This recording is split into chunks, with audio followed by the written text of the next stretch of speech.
In the spring of 1841, the low country of South Carolina was already drowning under its own heat.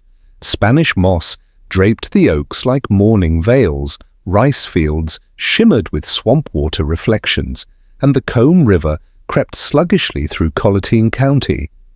Cypress Grove Plantation, with its 800 acres and weathered mansion, looked unremarkable compared to the vast empires of wealthier families, but what happened there would shake every drawing room and church pew in the county. Silas Rutledge, owner of Cypress Grove, stood before his peers at a dinner gathering and made an announcement that left even the cruelest plantation owners silent.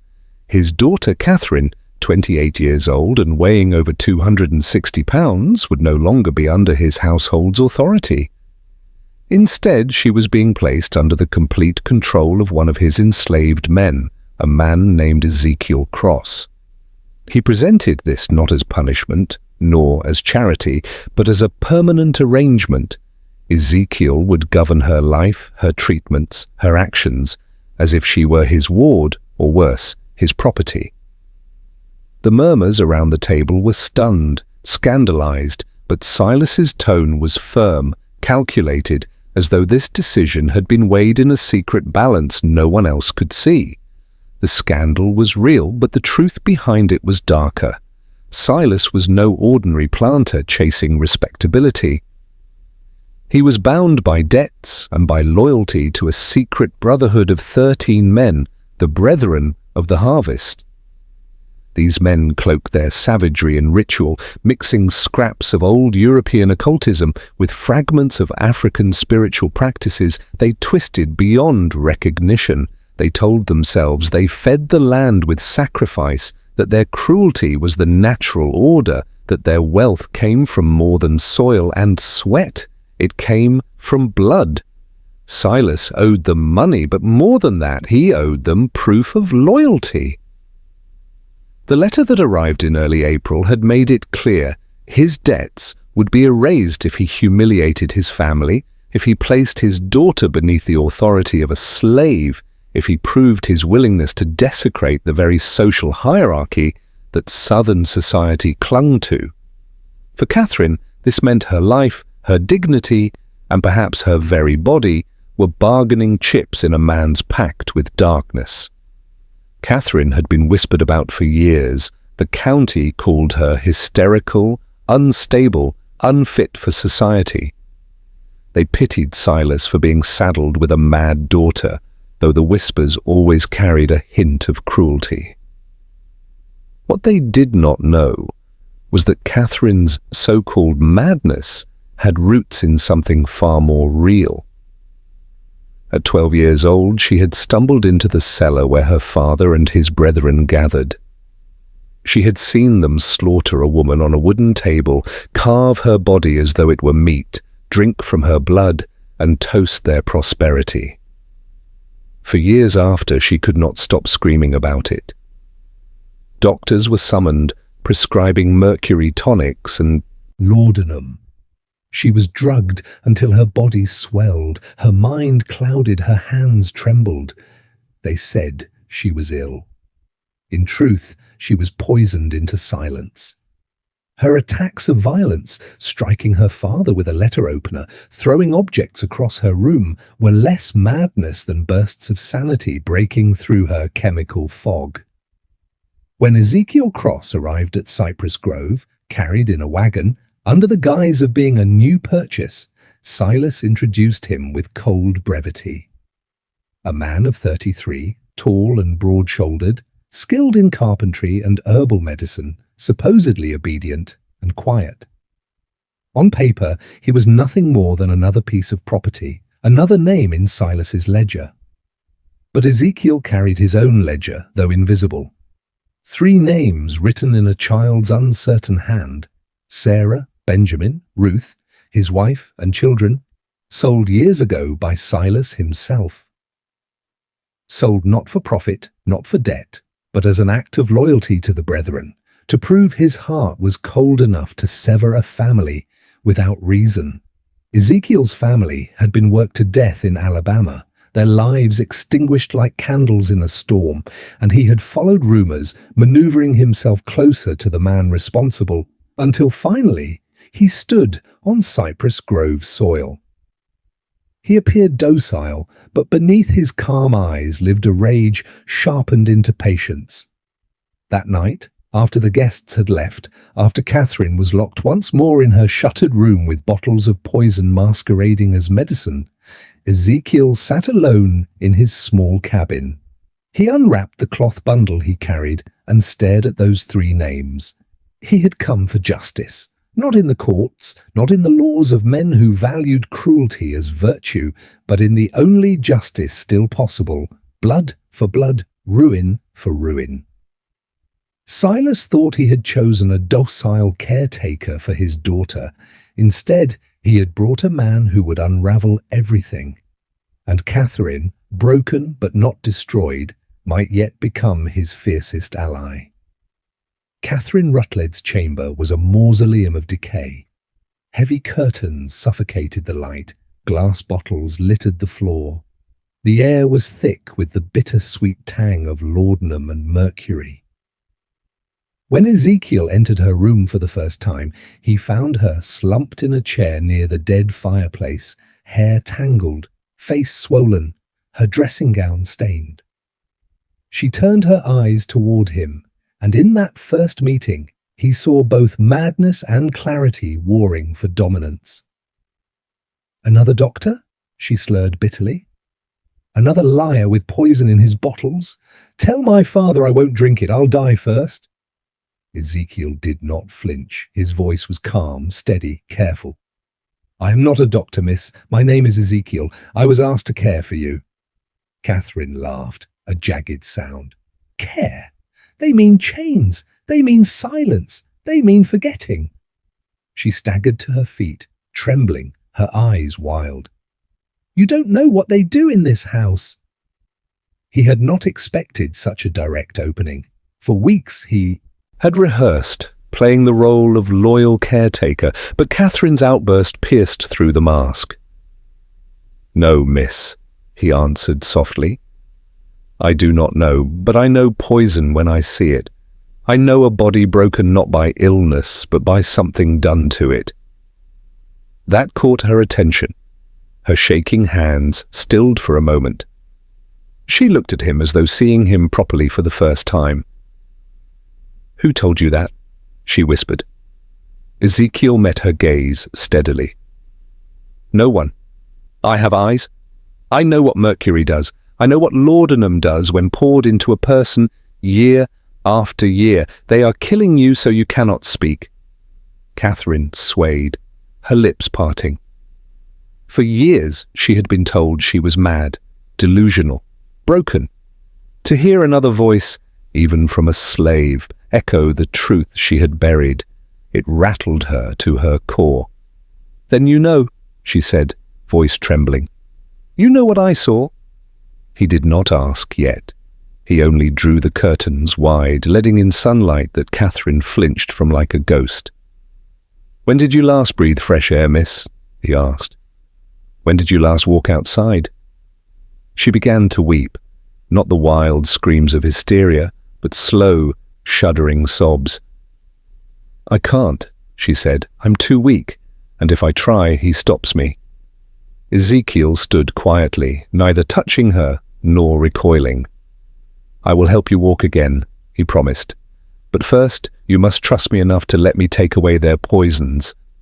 The following days were brutal.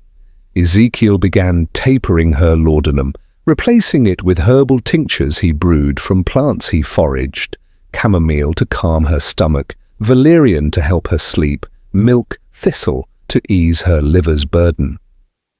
Catherine fought him, begging for her doses, screaming through the night, drenched in sweat and shaking with tremors. He held the basin when she vomited, wiped her face with cool cloths, sat beside her as she thrashed and cursed him. He never raised his voice, never struck her, never abandoned her. And slowly, agonizingly, the fog began to lift. By the 5th day, her eyes were clearer. By the 10th, The tremor in her hands was less violent. She could focus on reading again, tracing words in her books that had once been only blurred nonsense. Between her fevers and her lucid moments, Catherine spoke to him. First in fragments, then in whole memories. She told him about the cellar beneath the house, about being 12 years old and hearing voices one night, following them down the hidden stairway. She told him of the altar, of men in black robes, of her father's knife carving into a woman's flesh, while others drank blood from goblets. "They told me it was a nightmare," she said bitterly. "That I invented it, that I was mad, but I know what I saw. I saw them eat her." Ezekiel said nothing, but rage burned silently inside him. The brethren again, always the brethren.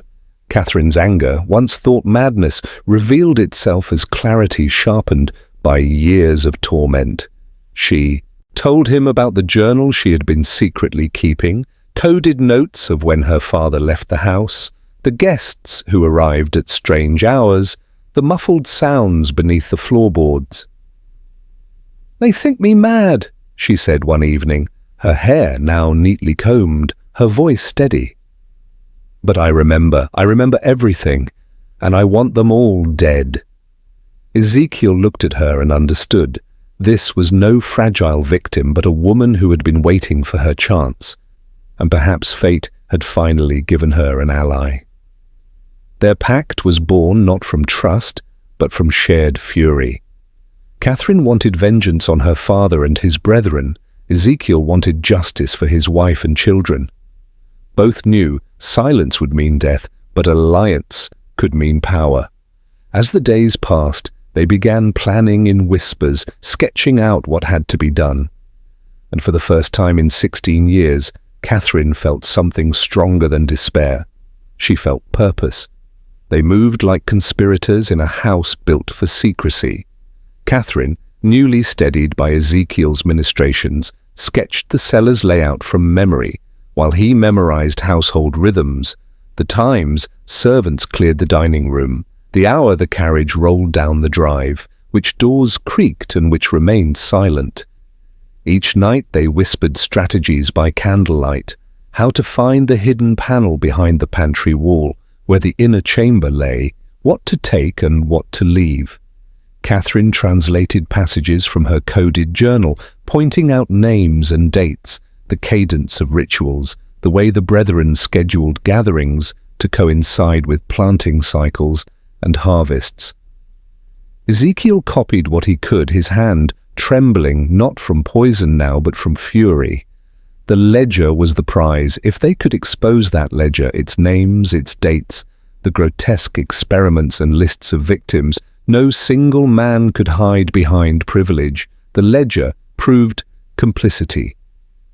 They both understood, though, that proof was a trap as likely to kill them as to save them.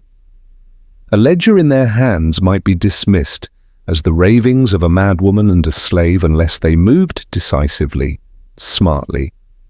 So they planned for patience, copy the most incriminating entries first, then disappear with a few pages that would survive even if the rest were destroyed. To the world, life at Cypress Grove returned to brittle normalcy. Silas hosted dinners, lent money, burned incense of respectability. The county's elite came and went, praising his courage in seeking remedies for his daughter and murmuring pity for the family's burdens. At one such dinner, with gleaming platters and formal toasts, Silas stood to make a proclamation that stunned the room even more than his earlier announcement. With a steady voice, he proclaimed Ezekiel's authority over Catherine. The man who had healed her would henceforth be responsible for her care in every way. Gasps fluttered. Faces went pale with scandal or suppressed curiosity. Catherine, sitting at her father's right hand, allowed the charade to play out. She tightened her napkin so text could not betray the tremor in her hands, and smiled, a practiced expression that hid the steel behind her eyes. Ezekiel moved among the guests, a servant to their appetites and their confidence. invisible in plain sight, cataloguing names and watching expressions. Every face was a ledger entry now, a map of enemies and fear. On the night they chose, Silas believed he was safely away in Charleston on business. He was not.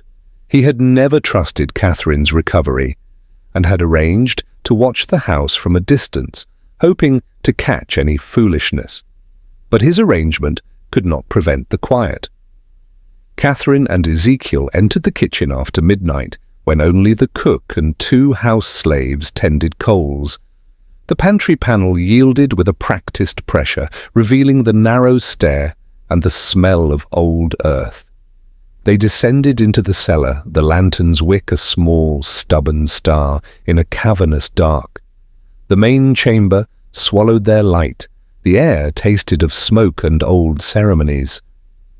Catherine's feet knew the stones beneath them as if she had traced them every night for 16 years. At the far wall she pushed a loose stone, and the hidden door swung inward to the sanctum where the brethren kept their ledger. There it sat on a stand like a sacrament, massive, leather-bound, its clasps black with age. Around it, boxes of jars and robes and ritual instruments confirmed everything Catherine had feared and whispered. Ezekiel set the lantern on the floor and opened the ledger with hands that trembled for reasons other than rebellion. The pages were meticulous, the names of participants, dates of gatherings, descriptions of rites, records of people who had vanished, and the payments made to silence any questions. He read until his eyes blurred, each line carving vengeance deeper into him. They copied until their backs ached and their lungs filled with the cellar's stale air. Catherine recited names while Ezekiel wrote, scraping ink onto paper cracked with exhaustion.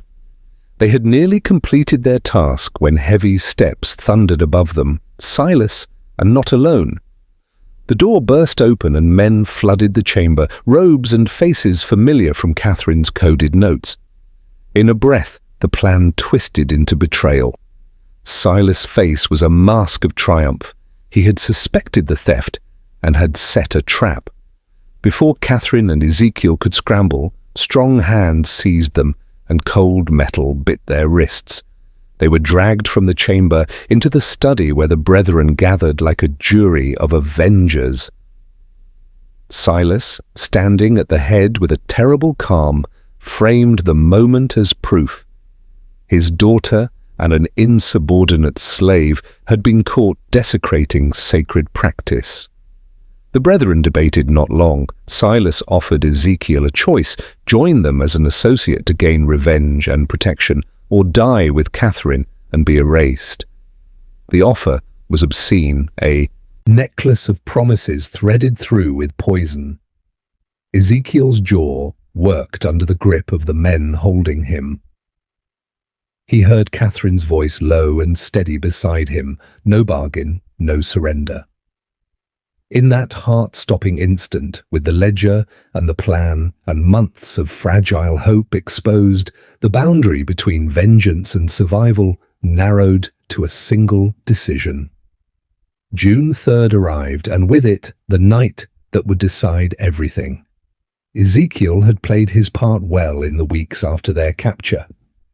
He bowed his head, obeyed commands, performed meaningless tasks under the eyes of overseers who thought him broken. But within, he sharpened himself like a blade. The brethren believed they had ensnared him with their grotesque offer: membership as an associate, revenge against Edward Gaines, the Alabama planter who had worked his wife and children to death. In truth, Ezekiel had no intention of surrendering his soul. Instead, he memorized their routines, the locks on the study drawers, the hours when guards drank too much and grew careless. He carried Catherine's hidden journal pages within his shirt, folded against his heart like armor. Catherine herself had vanished from the plantation after that night of betrayal, sent, according to Silas, north to Philadelphia under a false name, granted a stipend to live quietly, forgotten. Ezekiel nodded when told this, feigning relief, but he knew Catherine better. She was no exile, she was waiting. Somewhere close. The initiation chamber was prepared as though for theatre. 13 chairs circled the cellar's altar, each occupied by a hooded figure robed in crimson-trimmed black. The wooden table at the center was draped in red cloth, its stains hidden but not erased. Candles burned in their dozens, filling the chamber with flickering shadows that made the brethren look like demons carved from smoke. Ezekiel was stripped to the waist, hands bound, and marched before Silas, who raised his chin with smug authority. "Tonight," he proclaimed, "we prove that power conquers even hatred. Tonight, we show that our circle is stronger than blood, stronger than vengeance." 2 members dragged forward a young woman bound and gagged, no older than 19, her eyes wide with terror. She was a field hand from a neighboring plantation, stolen for the occasion. Silas extended a knife toward Ezekiel, the blade gleaming with ritualistic menace. "Take it," he commanded. "Make the first cut. Prove your loyalty." The room pulsed with chanting as the hooded men began their low, rhythmic hymns to dominance. Ezekiel looked down at the girl on the altar. Her tears reflected the candlelight, and in her fear he saw Ruth, his youngest child, who had wasted away at 6 years old after being torn from her mother. He saw Benjamin, begging to hold his hand on the day Silas sold them. He saw Sarah, his wife, strong even in chains, whispering courage to their children until the end. The knife trembled in his grip, not from hesitation, but from rage barely contained. Slowly he stepped closer to the altar, his breath even, his body loose, as if ready to submit. Silas smiled, certain victory was at hand. But at the last moment, Ezekiel pivoted. The blade flashed in the candlelight and buried itself in the throat of the nearest hooded man. Blood sprayed across the crimson cloth as the chanting shattered into chaos. In an instant, the chamber erupted. Ezekiel tore the falling man's robe free, smothered candles with it to plunge half the room into shadow, then turned with savage precision. Years of grief and fury had tempered him into a weapon. He moved like a man possessed, kicking a knee until it cracked, hurling a body into 2 more, seizing a brass candle holder and smashing it into a skull. The brethren were powerful, yes, but not practiced in close combat. They had spent their lives cloaked in privilege, not survival. Ezekiel was a man who had survived chains, overseers, lash, and labor. Every strike carried the weight of his family's memory. He cut the young woman free, shoved her toward the stairs. "Run!" he barked. She bolted upward, screaming, her voice piercing the house above like a clarion. The cellar boiled with confusion. Some brethren tried to regroup, but Ezekiel was among them like fire in dry brush. Silas shouted commands that no one obeyed, his authority shriveled under the chaos. And then, like the answer to a prayer, there came new footsteps thundering down the stairs, not reinforcements for Silas, but allies for Ezekiel. Catherine, very much alive, appeared at the threshold, her face fierce and clear-eyed, a hammer gripped in her hands. Behind her surged more than 20 enslaved men and women from Cypress Grove and neighboring plantations, armed with scythes, axes, and farm tools repurposed into weapons. For 3 weeks Catherine had hidden in the quarters, whispering truth into ears that had long endured silence. Tonight she had come to end it. The brethren turned in panic as the tide of the enslaved descended into the chamber. And for the first time in decades, fear belonged not to the powerless, but to the men who had built their lives on cruelty. The cellar became a crucible of reckoning. Where once 13 men had believed themselves untouchable, now they were cornered like animals in their own den. The enslaved poured into the chamber, their faces set with a fury born of generations of humiliation. They did not hesitate. The time for patience had long passed. Axes meant for splitting wood now split bone. Scythes that had cut rice now carved through the flesh of men who had once raised goblets of blood in smug ceremony. The brethren screamed, pleaded, cursed, but none of their titles, their wealth, or their influence could shield them here.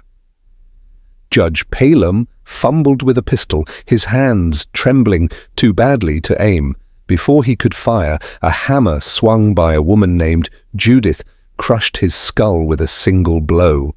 Reverend Crenshaw raised his arms, begging divine forgiveness, only to be dragged down by two men who had lost sons to his rituals. Marcus Fanning tried to flee up the stairs but was pulled back by the hair and thrown into the melee, his cries muffled under the weight of vengeance. Ezekiel fought like a man beyond exhaustion, each strike fueled not only by rage but by grim purpose. He knew every second mattered, that hesitation meant death, and that the only path to survival was through annihilation of these men. Blood slicked the cellar floor, mingling with old stains, a grotesque mingling of past and present sacrifices. But this night, the sacrifices were reversed. For the first time, the powerless had taken control of the blade. Ezekiel saw Catherine amid the chaos, her dress torn, her hammer raised again and again as she swung with startling precision. She was no longer the drugged, trembling woman in a shuttered room. She was a fury unleashed, her voice cutting through the chamber as she shouted names of each brethren member as though calling the ledger itself to account. Silas, however, did not fall so easily. When he realized the tide had turned beyond salvation, he seized Catherine, wrapping an arm around her throat and pressing a knife to her skin. "Stop!" he bellowed, dragging her toward the altar. "Stop or she dies!" The chamber froze for a heartbeat. Even the enslaved, mid-swing, paused at the sight of Catherine gasping against her father's grip. His eyes darted wildly, searching for a path of escape, clinging to the only leverage left to him, his daughter's life. But Catherine's gaze met his, and for the first time in years she spoke to him with clarity and defiance unclouded by laudanum or fear. "Do it!" she hissed, her voice steady despite the blade against her skin. "Kill me! It changes nothing! You've already lost!" Silas's mask cracked. He snarled, pressing the blade tighter, but Catherine slammed her elbow backward into his ribs with sudden violence. He staggered, his grip loosening just long enough for her to twist free. Ezekiel was on him in an instant. The two men faced each other, slave and master, victim and executioner, the man who had destroyed a family and the man who had come to avenge it. Silas raised his knife, but his arm was slow, weakened by years of indulgence and arrogance.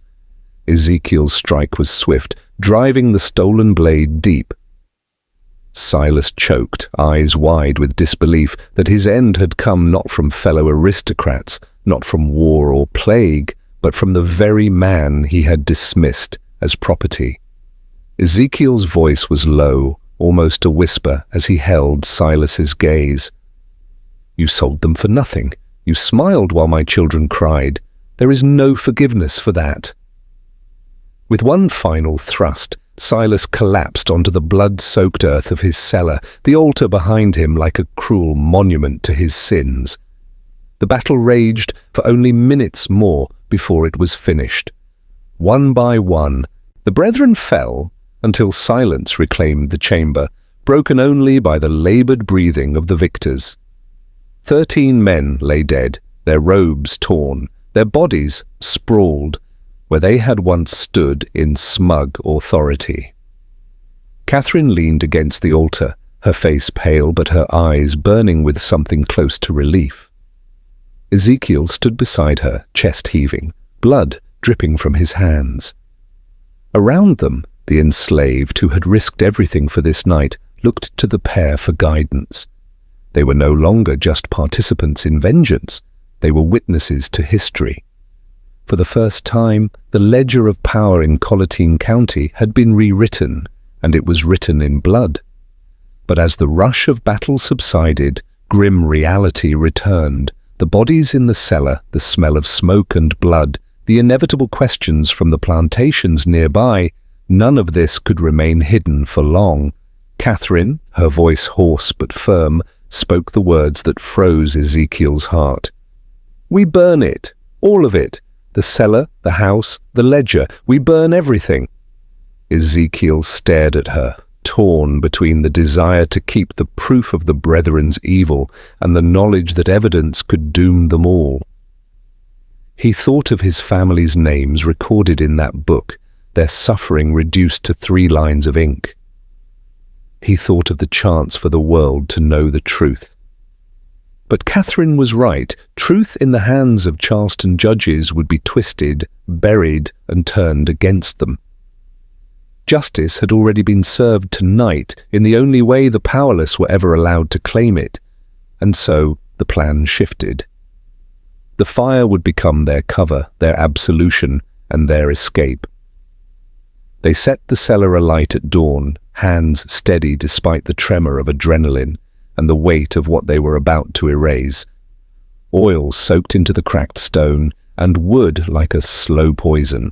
Catherine dropped the first match with a surgeon's calm, watched the flame take hold, and did not flinch as a wall of heat licked back at her. The ledger, their treasure and their trap, went into the center of the altar with the other journals and parchment scraps they had copied. Ezekiel, who had kept the torn pages about his family secreted beneath his shirt, unfolded them one last time and kissed the inked names as if blessing ghosts. It was an act of reverence and an act of murder. Reverence for the truth, murder of its physical proof.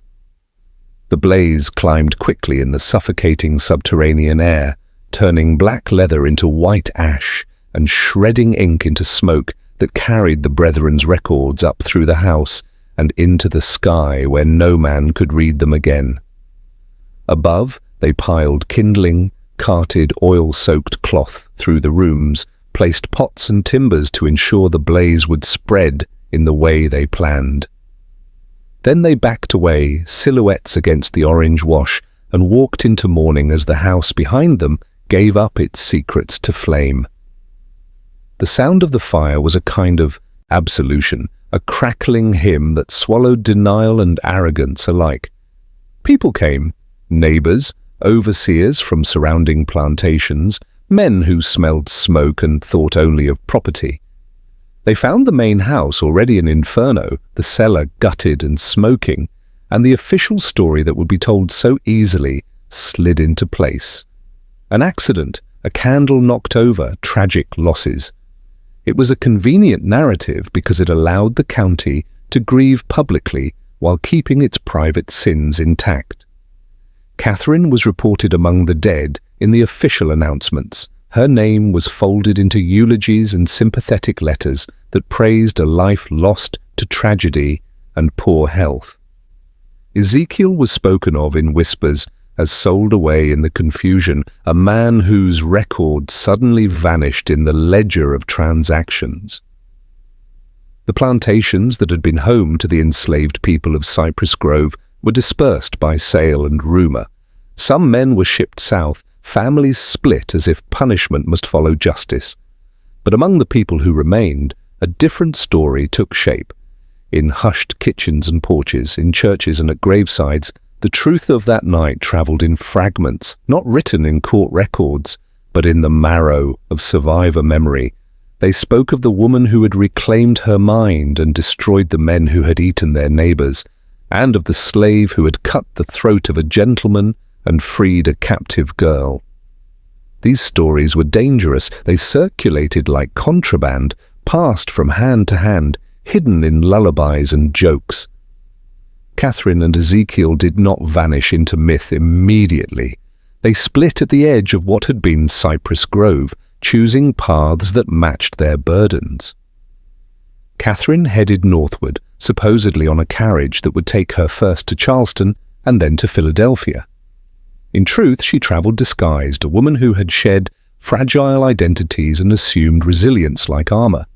She made her way to cities where anonymity could be purchased and where the press of strangers kept questions at bay.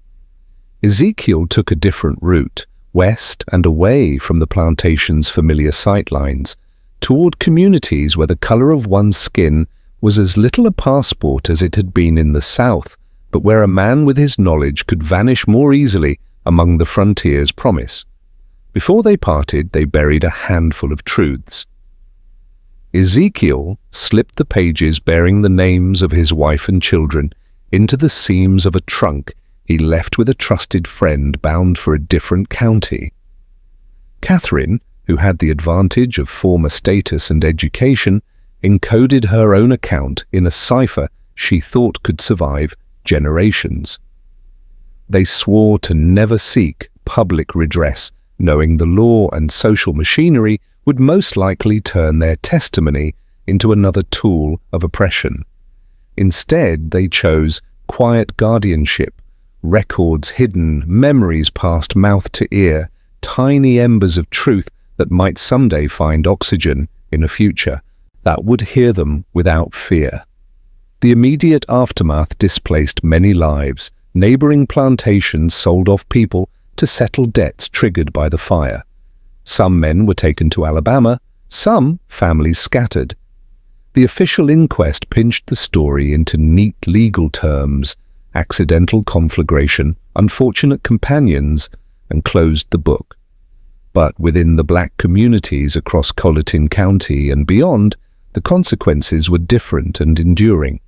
The Brethren's deaths unbound fears and released a brand of defiance that could not be legislated away. Escape networks intensified. Whispers of the man from Cypress Grove who had routed power circulated among those trying to flee. Small acts of sabotage increased in the years that followed, and scattered among those who fled or hid were fragments of the ledger, pages that had been copied and secreted away before the blaze, carried like amulets in the hands of people who would never read them in public, but would guard them like relics. Decades later, when Union soldiers passed through in the turmoil of war, or when demolition crews disturbed old foundations, people found cut stones, emptied wells, and once, in 1971, a journal sealed behind boards and later lost again. The silence of official records could not entirely smother oral testimony.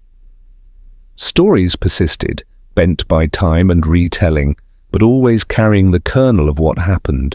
The night power was answered with its own cruelty and was consumed by the very flames it thought to control. By the time the last ember of Cypress Grove cooled, Colleton County had already rewritten its tale. Newspapers printed black-bordered notices lamenting the tragic fire that claimed Silas Rutledge and 12 esteemed gentlemen, pillars of commerce and faith. Ministers thundered sermons about the fragility of life, praising men whose wealth had propped up the church pews for decades. The official record sealed Catherine's fate as a casualty, the troubled daughter lost in the blaze, and Ezekiel's name never appeared at all. In polite society, the incident became a cautionary anecdote about careless candles and the fleeting nature of fortune. But outside drawing rooms and pulpits, another version grew in the fertile soil of memory. Enslaved families whispered it by lamplight, voices hushed but urgent. They spoke of a daughter who had refused madness and a man who had refused chains, of a night when the brethren of the harvest met the only justice they would ever know. These stories were not written down in ledgers. They were carried in lullabies sung to children, in parables told around fires, in prayers that laced rage with hope. Catherine disappeared into the north, her trail swallowed by the noise of city life. Some said she reached Philadelphia and lived quietly under another name, using the money she had siphoned from her father's accounts to support abolitionist causes. Others claimed she died young, unable to carry the weight of her memories. A few believed she continued writing, encoding her story in journals hidden across attics and walls, leaving a breadcrumb trail for some future generation to find. Ezekiel's path blurred into myth more quickly. Rumors placed him in Kentucky, helping fugitives escape through swamps and river routes. Others swore he reached Ohio and worked with black preachers to organize schools. And in some stories, told in the quietest tones, he was said to have traveled west, founding communities where escaped slaves could begin anew beyond the reach of Charleston lawyers and Richmond judges. Whatever the truth, Ezekiel's name lived longer than any plantation record ever allowed, alive in the mouths of people who had needed a figure of strength. Years passed, and Cypress Grove was eventually rebuilt, its charred remains pulled down and replaced with tidy, new structures. The land changed hands, its soil still rich, but carrying a memory deeper than crops. By the Civil War, only ruins remained of the original house, and Union soldiers who bivouacked nearby uncovered bones in the swamps and strange carvings on trees. They noted them briefly in dispatches before moving on, too busy with the nation's collapse to untangle local horrors. A century later, during renovations in 1971, workers found a sealed journal in a wall, Catherine's handwriting, coded and sprawling. But before scholars could study it, the journal vanished from county records, rumored stolen by descendants of the very men who had burned in that cellar. Even in the 20th century, the Brethren's shadow lingered, their families still holding sway over banks, courts, and boards of education. Some secrets refused to stay buried, yet some power still had the means to smother them. And yet, the story endured, not because the county archives preserved it, not because monuments or eulogies commemorated it, but because those who had once been denied history claimed it in their own way. Among black families scattered across South Carolina, pieces of the tale survived. An ancestor who had fought with a hammer, a woman who disguised herself to carry messages, a man who vanished north after helping burn a plantation. Fragments stitched into quilts, names passed down in Bibles, songs that hummed beneath the surface of worship. These were records that courts could not seize, that libraries could not lose. They were truths spoken across time, outlasting the lies of eulogies. In the end, the legacy of Cypress Grove was not the wealth Silas Rutland built on misery, nor the respectability the Brethren carved from blood rituals. Their legacy was ash, and the knowledge that cruelty, no matter how entrenched, carries within it the seed of its own destruction. Catherine and Ezekiel may never have been celebrated in marble or ink, but their memory moved like fire through generations. A whisper reminding the powerless that power is not invincible, that even in darkness, witness survives. Sometimes that whisper was enough to steady trembling hands, enough to spark defiance, enough to keep the ember of justice alive until history was ready to listen.